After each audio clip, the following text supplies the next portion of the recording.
মুক্তিযুদ্ধে তার পরিবারের অবদান নাই, না তার পিতার, তার না নিজে। তারা পাকিস্তানি শাসক গোষ্ঠীর আশ্রয়ে প্রশ্রয়ে ঢাকায় অবস্থান করেছে। এই কারণেই প্রতিহিংসা। কেন জিয়াউর রহমান স্বাধীনতার ঘোষণা করলো?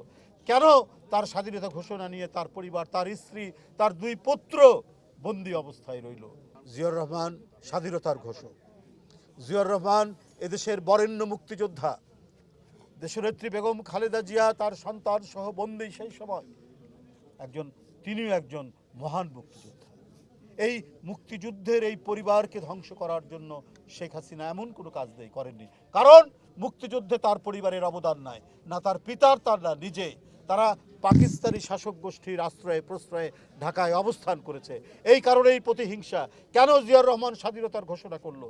কেন তার স্বাধীনতা ঘোষণা নিয়ে তার পরিবার, তার স্ত্রী, তার 2 পুত্র বন্দী অবস্থায় রইল?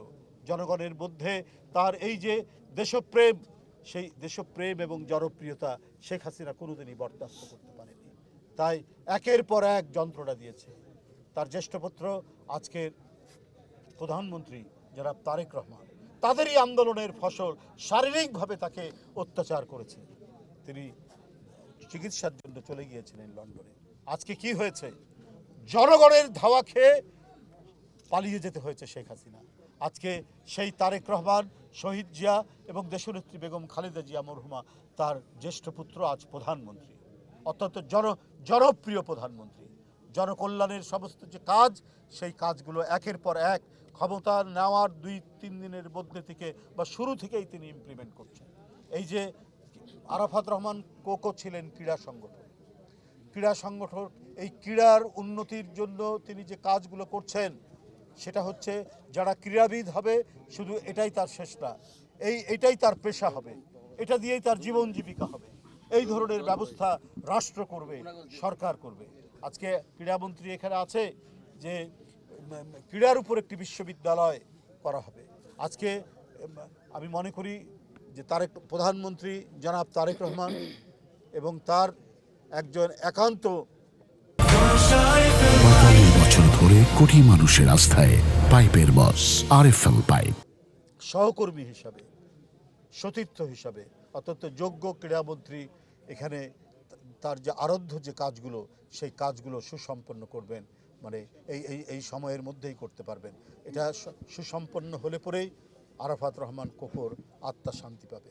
কেউ কেউ বলছেন, আজকে আমি হাসিনার কথা বললাম, কিন্তু আজকে প্রকারান্তরে 71কে ছোট করার জন্য, 71কে ইতিহাস থেকে মুছে দেওয়ার জন্য বর্তমানেও কোনো রাজনৈতিক দল প্রচেষ্টা চালাচ্ছে। এবং এই 71 স্বাধীনতা মুক্তিযুদ্ধের সাথে যে নামটি অবিচ্ছিন্নভাবে জড়িত, শহীদ রাষ্ট্রপতি জিয়াউর রহমান স্বাধীনতার ঘোষক, তাকে মুছে ফেলার একটা খুব গভীর চক্রান্তের প্রচেষ্টা চলছে। আমি বলি যে কাকে খুশি করতে চাচ্ছেন? নিশ্চয়ই পলাতক ফ্যাসিস্টকে খুশি করার জন্যই কি আপনারা এই কাজগুলো করছেন? এই প্রশ্ন তো আজকে জনগণের, এই প্রশ্ন আজকে মানুষের মুখে মুখে। একটি চিত্র প্রদর্শনীর আয়োজন করেছিলেন 47 থেকে শুরু করে জুলাই পর্যন্ত। সেখানে শেখ মুজিবের 7ই মার্চের ভাষণ আছে, জিয়াউর রহমানের স্বাধীনতার ঘোষণা নেই। পরে অনেক ব্যাখ্যা দেওয়ার চেষ্টা করছে, কিন্তু আমরা তো দেখেছি সেই উপস্থিতি, মানে তাদের সেই যে প্রদর্শনীর যে ধরন আমরা দেখেছি। তাদেরই ছাত্র সংগঠনের একটি বিশ্ববিদ্যালয়ে সেখানে দেখানো হচ্ছে যে হচ্ছে হালকা দাড়িপাল্লা দিয়ে বলা 71 হালকা, 71-এর পাল্লাটা উপরের দিকে চলে যায় আর জুলাইকে নিচের দিকে নিয়ে আসা হয়। এগুলো হচ্ছে ছোট লোকপি। কারণ আপনাদের প্রতিটি মুহূর্তে, প্রতিটি আন্দোলন সংগ্রামের প্রতিটি ক্ষেত্রে আপনারা করেছেন জনগণের সাথে শত্রুতা করেছেন, জনগণের বিরুদ্ধে ছিলেন। 71-এ ছিলেন, 90-এ ছিলেন, 86-তে ছিলেন, সব সময় আপনারা সেই ভূমিকা রেখেছেন বলে এখন জুলাইকে আপনারা ক্যাপিটাল করতে চাচ্ছেন, পুঁজি করতে চাচ্ছেন। কি ভূমিকা ছিল আপনাদের? আমরা তো প্রকাশ্যভাবে জনাব তারেক রহমানের নির্দেশে বারবার ছাত্র নেতাদের কমপ্লিট শাটডাউন, বাংলা ব্লকেড, প্রত্যেকটি কর্মসূচিকে সমর্থন করা হয়েছে বিএনপির পক্ষ থেকে। এবং জনাব তারেক রহমান সেই সময় তিনি বিএনপির ভারপ্রাপ্ত চেয়ারম্যান, তিনি লন্ডন থেকে বারবার ছাত্র জনতার সেই আন্দোলনে তিনি সমর্থন দিচ্ছেন এবং সবাইকে সেই আন্দোলনে অংশগ্রহণ করতে বলেছেন। তো এটা তো ইতিহাস, এটাতে ডকুমেন্টেড। কিন্তু আমরা ৭১কেও যেমন সুমহান মহিমান্বিত আমাদের ইতিহাসের গৌরবোজ্জ্বল অধ্যায়, ৯০ আমাদের গৌরবোজ্জ্বল অধ্যায়, জুলাইও আমাদের গৌরবোজ্জ্বল অধ্যায়। বিএনপির সব মিলিয়ে ছাত্রদল, শ্রমিক দল, বিএনপির নেতৃবৃন্দ সহ 450 মানুষ মারা গেছে এই জুলাই গণ অভ্যুত্থানে। এটা আপনারা যদি মুছে ফেলার চেষ্টা করেন, মানুষের হৃদয়ের মধ্যে যে ইতিহাস লেখা আছে, মানুষের মনের মধ্যে যে ইতিহাস লেখা আছে, সেই ইতিহাসকে আপনারা বুঝতে পারবেন না।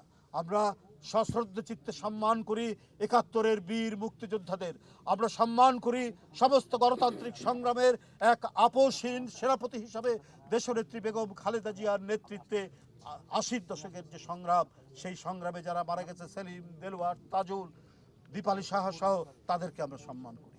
বন্ধুরা আমার, আমরা সম্মান করি জুলাইয়ের মুগ্ধ, ওয়াসিম আকরাম, আবু সাইদ সহ, আহনাব সহ যারা আত্মদান করেছে, প্রত্যেকটাই মহিমান্বিত। আমরা কাউকে ছোট করি না, কোনোটা উপহার করি না, কারণ এই সব অর্জনের পিছনে বিএনপির অসংখ্য নেতাকর্মীর, বিএনপির অঙ্গ সংগঠনের রক্ত আছে, রক্ত ঝরিয়েছে, রক্তস্নাত পিচ্ছিল পথেই আপনার সেই বিজয় নিশ্চিত হয়েছে।